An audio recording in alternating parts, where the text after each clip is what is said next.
안녕하세요. 오늘은 일본과 한국의 음식 문화 차이점 5가지를 알아보겠습니다. 두 나라의 음식 문화는 각기 다른 매력을 가지고 있어 여행이나 외식 시 그 차이를 알면 더 즐겁고 유익한 경험을 할 수 있답니다. 그럼 바로 시작해볼게요. 1. 식사 예절의 차이. 일본에서는 식사 예절이 아주 중요한 부분을 차지해요. 일본인들은 젓가락 사용에 세심한 주의를 기울이고 밥에 젓가락을 꽂는 것은 불경한 행동으로 여겨집니다. 또한 음식을 나누는 것보다는 개인의 음식을 따로 먹는 경향이 강하죠. 식사 중에는 소리를 내지 않는 것이 기본 예절이에요. 예를 들어 국물을 마실 때도 소리 없이 조용히 마시는 것이 일반적이고 휴대폰 사용도 자제하며 식사에 집중하는 문화가 강합니다. 반면 한국에서는 식사 예절이 중요하지만 일본만큼 엄격하진 않아요. 한국은 여러 사람이 함께 앉아 반찬을 나누며 먹는 문화가 강조됩니다. 대화도 활발하게 나누고 소리를 내며 음식을 먹는 것도 큰 문제가 되지 않죠. 물론 기본적인 예절은 지키지만 일본처럼 지나치게 엄격하지는 않습니다. 2. 음식 맛의 차이. 일본 음식은 간결하고 섬세한 맛이 특징이에요. 재료 본연의 맛을 살리기 위해 다양한 양념을 최소화하고 자연스러운 맛을 중시하죠. 예를 들어 스시는 생선의 신선함을 강조하고 라멘은 국물의 깊이와 면의 질감을 조화롭게 맞춰요. 일본에서는 강한 양념보다는 담백한 맛을 선호해요. 한국은 그와 달리 강하고 자극적인 맛이 특징이에요. 고추장, 마늘, 참기름 등 다양한 양념을 활용해 짭짤하고 매운맛을 즐깁니다. 불고기, 김치찌개, 떡볶이처럼 강한 맛의 층을 느낄 수 있는 요리가 많죠. 특히 김치와 같은 발효 음식이 중요한 역할을 합니다. 3. 음식 재료의 차이. 일본에서 중요한 재료는 신선한 해산물, 두부, 미소, 해조류 등이에요. 일본은 해산물의 품질을 중시하며 스시와 사시미에는 항상 신선한 생선이 사용됩니다.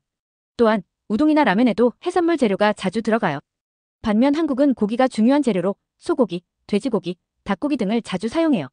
불고기, 삼겹살, 갈비 등은 고기의 맛을 강조하는 대표적인 요리죠. 또한 김치나 된장처럼 발효된 재료가 많은 요리에 사용되며 식물성 재료도 고기와 함께 조리되는 경우가 많습니다. 4. 특별한 요리법의 차이. 일본 요리는 정밀한 조리법을 중요시합니다. 재료의 신선도와 질감을 그대로 살리기 위해 단순하지만 섬세한 조리법을 사용해요. 예를 들어 스시는 손으로 정성스럽게 만들고 라멘은 오랜 시간 동안 국물을 끓여내며 깊은 맛을 낸답니다. 일본 요리는 짧은 시간 내에 섬세한 기술로 미각을 완성하는 데 중점을 두죠. 한국 요리는 불을 이용한 조리법이 많습니다. 삼겹살이나 불고기는 직접 불에 구워서 먹고 찌개류는 오랜 시간 동안 끓여서 깊은 맛을 내요. 전통적인 한식은 보통 조리 시간이 길고 양념과 재료가 잘 섞여서 풍부한 맛을 내죠. 예를 들어 김치찌개는 김치와 고기를 함께 오랫동안 끓여 깊은 풍미를 자랑합니다. 5. 외식 문화의 차이. 일본의 외식 문화는 빠르고 간편한 스타일이 특징이에요. 혼자 식사를 하는 문화도 발달했는데 스시바나 라멘 가게에서 혼밥을 즐기는 사람들을 쉽게 볼 수 있죠. 외식비는 비교적 높은 편이고 고급 레스토랑도 많습니다. 한국에서는 가족 단위 외식이 많아요. 불고기나 삼겹살 등을 함께 나누어 먹는 문화가 일반적이고 거리 음식도 발달했죠. 떡볶이, 순대, 튀김 같은 간편한 음식들이 대중적이에요.